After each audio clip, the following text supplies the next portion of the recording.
Bonjour, ici Ginette Lanoux, chef propriétaire de chez Artoun Traiteur. Je suis contente de vous accueillir encore une fois dans ma cuisine et ce soir, étant donné l'été qui s'en vient, on cuisine des salades. Des salades, pas de salades vertes, de belles salades composées qui vont faire que vous allez pouvoir agrémenter vos repas durant l'été, vos grillades, ce que vous allez faire sur le barbecue. Et ce sont aussi des salades qui se gardent et qui se conservent quand même assez bien, à savoir jusqu'à 3 jours au réfrigérateur. Alors, je vous présente 4 salades. Une salade de pâtes, de penne jardinière. Jardinière parce qu'on s'est fait avec plein de légumes et avec une petite mayonnaise aux fines herbes. Ça fait changement de la salade de macaroni que tout le monde connaît. Une salade de pommes de terre allemande, qui est une salade de pommes de terre sans mayonnaise, c'est-à-dire que c'est avec de l'huile et du vinaigre qu'on va l'aromatiser. Et une salade de betterave, pommes vertes, ainsi qu'une belle salade russe. Alors, on se retrouve tout de suite pour le début de l'émission.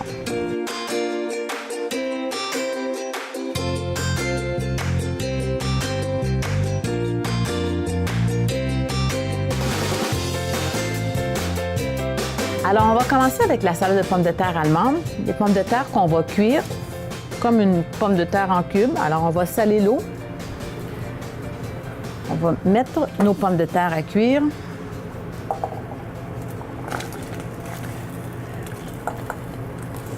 Pour qu'elles aient une consistance quand même encore un peu croquante. La pomme de terre doit être cuite, mais elle ne doit pas être molle pour faire une pomme de terre pilée. Parce qu'il n'en reste pas moins qu'on veut faire une salade avec. Alors, pendant que nos pommes de terre cuisent, on va commencer notre salade de penne. Alors, pour ce faire, on va commencer par la petite mayonnaise. La mayonnaise qu'on va faire avec, évidemment, de la mayonnaise, ça va sans dire. De la mayonnaise dans laquelle on va rajouter de la moutarde de Dijon qui va venir un peu puncher notre mayonnaise. Donner un bon goût. On va fouetter ça avec un fouet. Et on veut allonger un peu la mayonnaise. Alors, pour l'allonger, ce qu'on va faire, c'est qu'on va prendre un peu d'eau chaude du robinet, tout simplement, qui va tout simplement donner un peu, faire en sorte que notre mayonnaise soit un petit peu plus liquide et moins épaisse autour de nos pâtes. Alors, on prend de l'eau chaude du robinet. Vous auriez pu prendre un peu de lait aussi. Mon Dieu, j'en fais du dégât partout.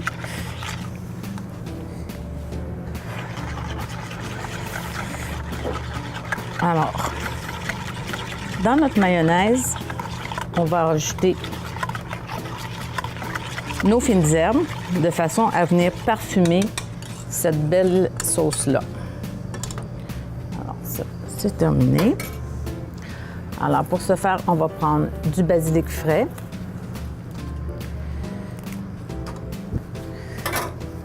Du basilic frais. On va prendre du persil et du thym qu'on va venir ciseler.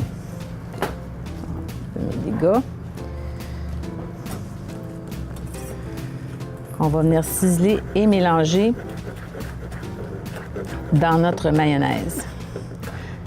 Ça doit être haché assez fin. Vous pourriez utiliser le robot.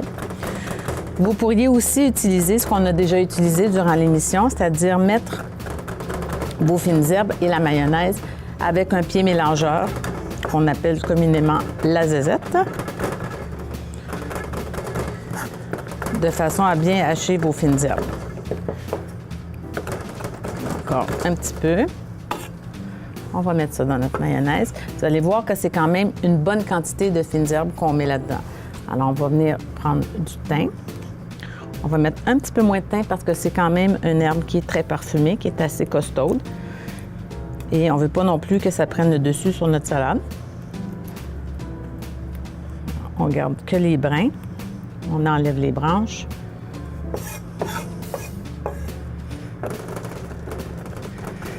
On va venir dégager les parfums de l'herbe en la coupant. On met ça dans notre sauce. On va prendre quelques branches de persil. On va encore une fois enlever les feuilles pour ne garder, enlever les branches pour ne garder que les feuilles.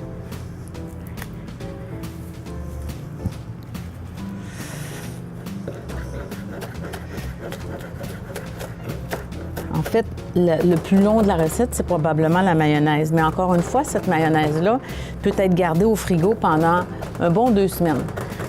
Alors, ça peut servir de base aussi de mayonnaise pour un sandwich avec du poulet, avec du filet de porc, avec du jambon même. Alors, c'est quelque chose vraiment qui est super bon, qui pourrait très bien aller aussi dans une salade de pommes de terre. Alors, nos fines herbes sont hachées. On va mélanger ça.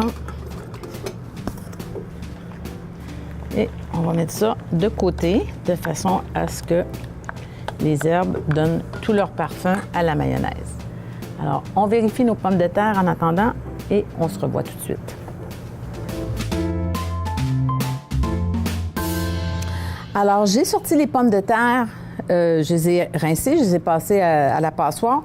Ce que je vais faire, je vais les déposer pour arrêter la cuisson de la pomme de terre. Je vais la déposer sur une tôle à pâtisserie comme ça. Et tout de suite, je vais venir l'assaisonner avec le vinaigre de vin rouge de façon à ce que le vinaigre imprègne la pomme de terre.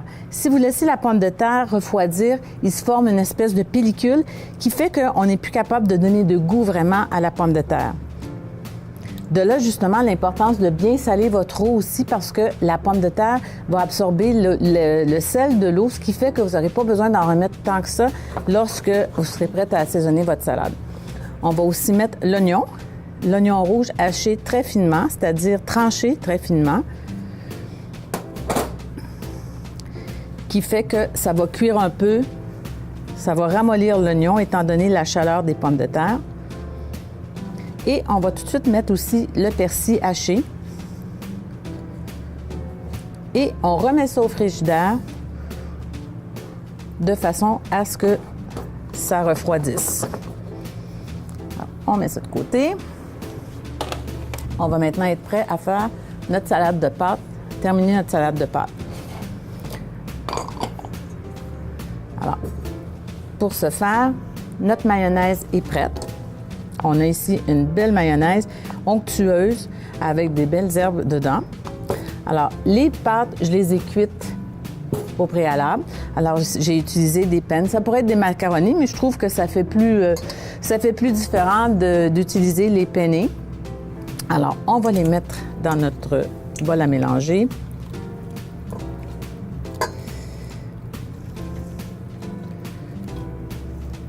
Voilà. J'avais mis un petit peu d'huile dans les pâtes pour ne pas qu'elles collent, justement, en refroidissant.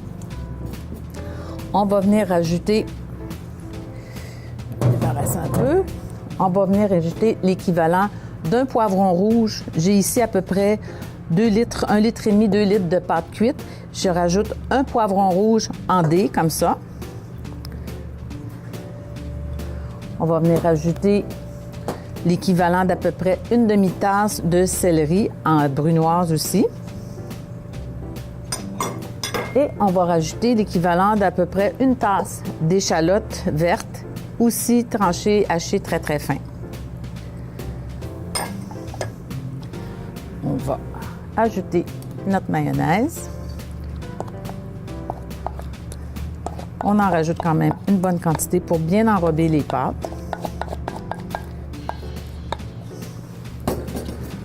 On va mélanger tout ça. Ça fait une salade de pâtes qui est vraiment intéressante avec les légumes. Ça donne un côté craquant étant donné que les légumes sont crus. Ça vient donner un petit croustillant à la salade qui est vraiment agréable.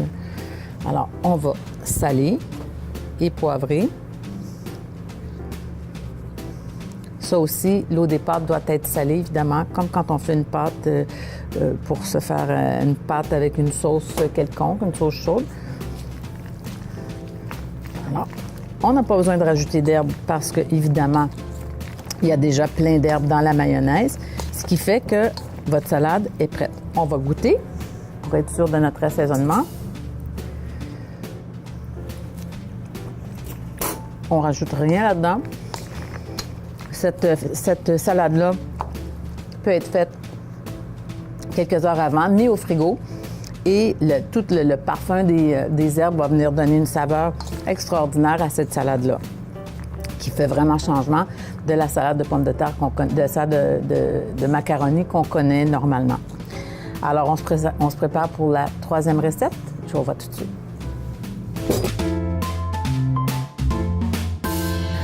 Alors, nos pommes de terre sont refroidies. Comme vous pouvez voir, tout le vinaigre que j'ai mis sur les pommes de terre a été absorbé. Il y a presque plus de vinaigre dans le fond de la plaque à pâtisserie. Alors, ce qui veut dire que ça va être assez facile d'assaisonner notre salade. Alors, on va tout mettre ça dans un cul de poule. Ça me surprendrait beaucoup qu'on ait besoin de remettre du vinaigre. Alors, le persil. Tout y est. On va venir assaisonner. On va mettre du sel et du poivre. Un peu de poivre quand même. Et évidemment, on va venir lier tout ça avec de l'huile d'olive extra vierge.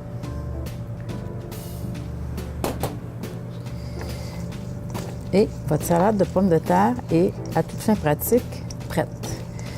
C'est vraiment une salade qui est toute simple, mais qui est savoureuse, qui se garde au moins 3 jours au réfrigérateur et qui est vraiment délicieuse. Avec un steak sur le barbecue, c'est délicieux. Au lieu d'une pomme de terre chaude, c'est vraiment un bon alternatif pour un féculent.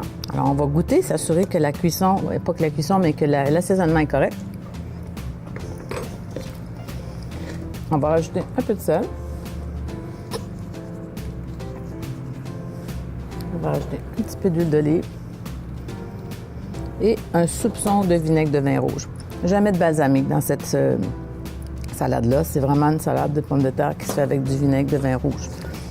Et encore une fois, idéalement de bonne qualité. Alors, votre salade de pommes de terre est prête. On va passer à la troisième salade qui est une salade de betterave et pommes vertes. Alors, on va poursuivre maintenant avec la salade de betterave et pommes vertes, qui est vraiment une salade très, très, très estivale, pleine de fraîcheur, qui aussi peut très bien accompagner toutes les grillades que vous allez faire durant l'été. Alors, on va commencer par faire la vinaigrette, qui est évidemment à base d'huile d'olive. On va rajouter du balsamique. On va rajouter de la moutarde de Dijon, une bonne cuillère. On va rajouter de la moutarde de Meaux, qui est la moutarde avec des grains de moutarde dedans. On va venir émulsionner tout ça. On va brasser tout ça de façon à obtenir un beau mélange très, très homogène. Et pour couper un peu l'acidité du vinaigre, on va venir ajouter une pointe de miel. Une petite pointe de miel, comme ça, qui va venir donner un petit goût aussi un peu sucré pour venir flirter avec le goût sucré des betteraves. Alors, vous voyez la texture de la vinaigrette, c'est vraiment une émulsion d'huile et de vinaigre avec la moutarde qui vient lier tout ça. Alors, on met ça de côté. La vinaigrette est faite. Pour les quantités, vous pouvez toujours vous référer au site web avec les émissions de télé qui sont données en rediffusion via YouTube et avec les recettes qu'on fait à chaque semaine. Alors, on va commencer avec la pomme. Évidemment, c'est pas vrai. J'ai commencé avec la betterave. J'ai pris un peu d'avance. J'ai cuit les betteraves dans l'eau. Évidemment, je l'ai fait d'avance parce que, comme vous savez, c'est assez long de cuire la betterave. Vous pouvez faire ça la veille. Vous les faites cuire à l'eau jusqu'à temps que vous puissiez piquer au milieu, à cœur de la betterave sans qu'il y ait aucune résistance. Ça veut dire que la betterave est cuite. Vous l'épluchez et on l'a coupé en petits dés. Je vous suggère fortement, quand vous travaillez la betterave comme ça, de porter des gants de latex ou autre parce que vous allez avoir un petit problème de couleur de main et d'ongles qui fait que ça va prendre pas mal de temps à partir aussi. C'est vraiment intense comme colorant. Alors, j'ai pris une pomme verte qu'on ne va pas éplucher. Je vais tout simplement enlever le cœur de la pomme. J'aurais pu utiliser aussi ma cuillère parisienne pour enlever le cœur qui va beaucoup plus facilement. Comme ça. Alors, on va s'en mettre. On va couper deux. Ça, c'est aussi une salade qui se conserve pendant au moins 3-4 jours au réfrigérateur. Vous allez peut-être être obligé, au bout de 2 jours, de réassaisonner un petit peu, de rectifier l'assaisonnement avec un peu de sel, parce qu'évidemment, l'assaisonnement tend à s'évanouir un peu avec les jours, mais c'est une salade qui se conserve très bien, sans problème. Alors, on va aussi couper ça en dés. À peu près de la même grosseur que les dés qu'on a faites avec la betterave. J'ai l'impression que mon couteau aurait besoin d'un petit coup de meule. C'est important d'avoir des couteaux qui sont bien aiguisés. Il n'y a rien de plus dangereux qu'un couteau qui est mal aiguisé. On passe à côté, puis oups, c'est le doigt qui en prend un coup. Alors, demain, ça va être mon devoir, demain matin en rentrant. Alors, on coupe ça.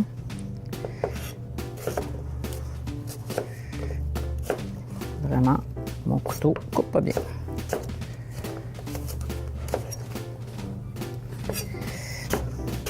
Voilà. Alors, et pour éviter que les pommes ne s'oxydent, ne deviennent comme brunâtres, on va tout de suite les enrober avec un peu de vinaigrette. Ce qui fait que l'acidité du vinaigre va empêcher que la pomme ne s'oxyde, un peu comme le ferait un jus de citron. Mais dans cette salade-là, je ne veux pas vraiment avoir un goût de citron.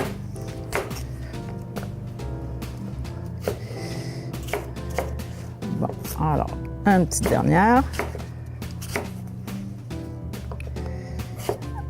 Voilà.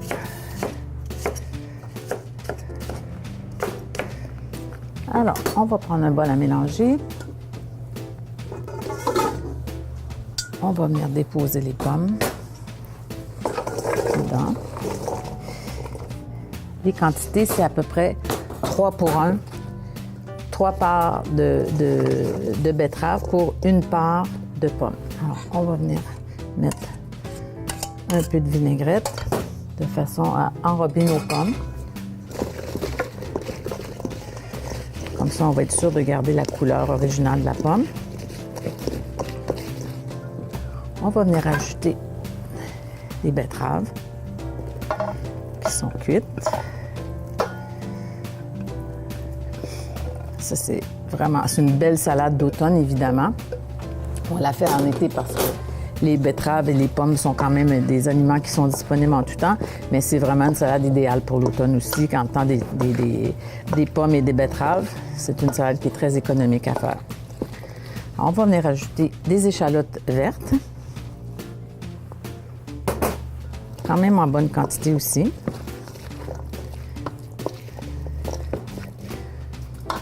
On va saler et poivrer.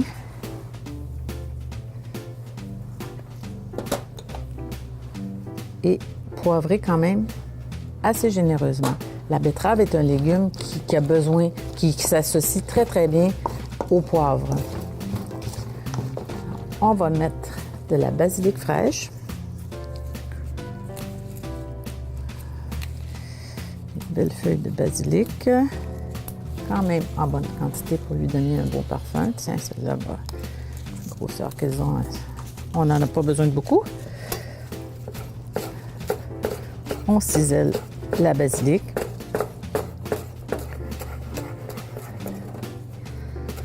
Et on va aller incorporer ça à notre mélange de betterave-pomme. Ça. On va rajouter la vinaigrette en bonne quantité pour bien enrober.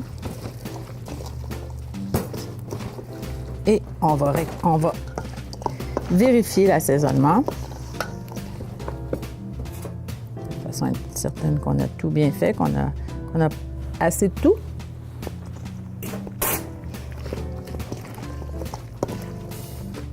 pense que ça pourrait prendre un petit peu plus de sel et un peu plus de poivre.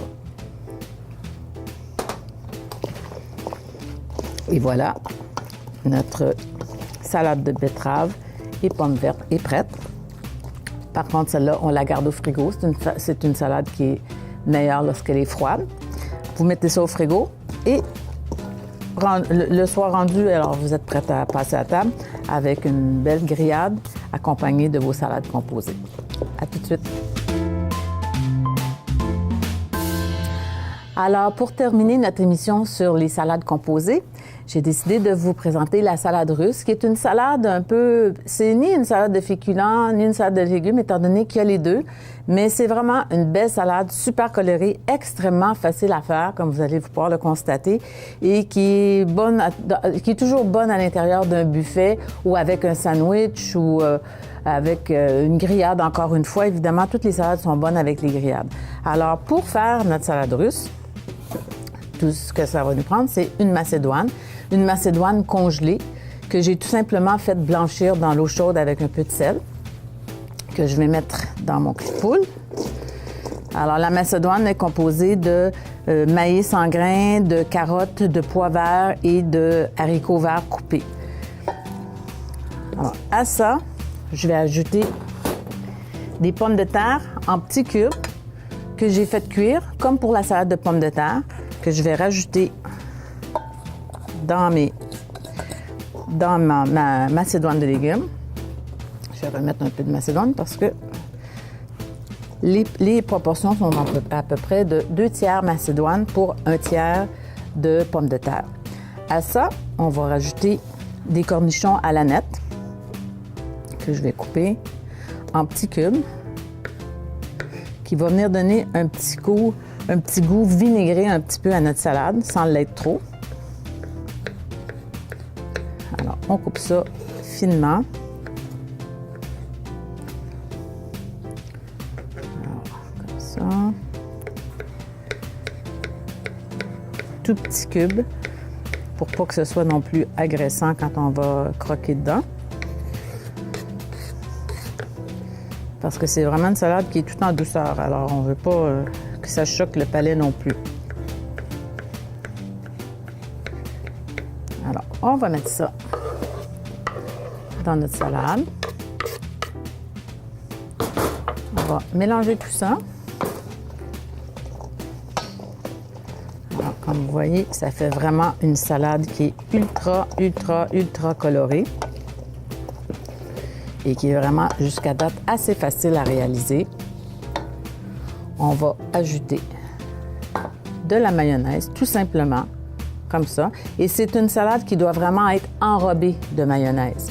Alors, on ne se gêne pas. On va rajouter de la moutarde de Meaux. Moutarde de Meaux qu'on utilise beaucoup dans les salades composées parce que ça vient vraiment donner on appelle ça en cuisine un torque. Ça vient vraiment puncher la salade ou tout ce qu'on fait dans la cuisine froide. Alors, sans utiliser nécessairement du sel. Alors, on utilise la moutarde de Dijon et on va venir mélanger tout ça jusqu'à temps que tous les ingrédients soient bien enrobés de mayonnaise. Et c'est pas nécessaire de mélanger la moutarde avec la mayonnaise au départ parce que de toute façon, à force de brasser, tout va s'amalgamer ensemble. Alors, comme vous voyez, c'est vraiment une salade qui est mayonnaisée, si on peut dire. Bon, à ce stade-ci, on va saler, poivrer. Bien salé et bien poivré. Et on va ajouter de l'aneth qu'on n'utilise pas nécessairement souvent, qu'on est porté à utiliser plus avec des poissons, mais c'est l'ingrédient qui fait la différence dans la vraie salade russe. On utilise l'aneth et les cornichons, 2 éléments essentiels pour vraiment appeler ça une salade russe. Alors, on va ciseler tout ça.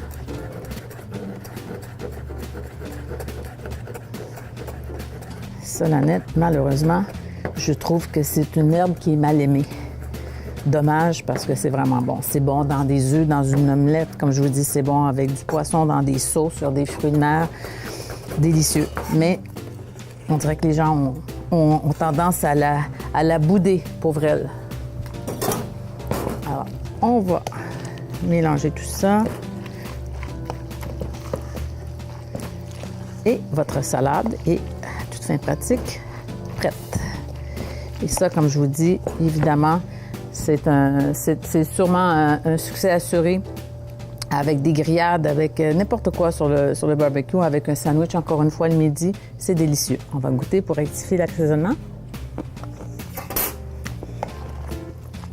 Un petit peu de sel. Et le tour est joué. Alors, on est prêt à dresser notre salade beurre et mettre ça au milieu de la table pour que tout le monde puisse se réconforter avec nos bonnes salades. À tout de suite.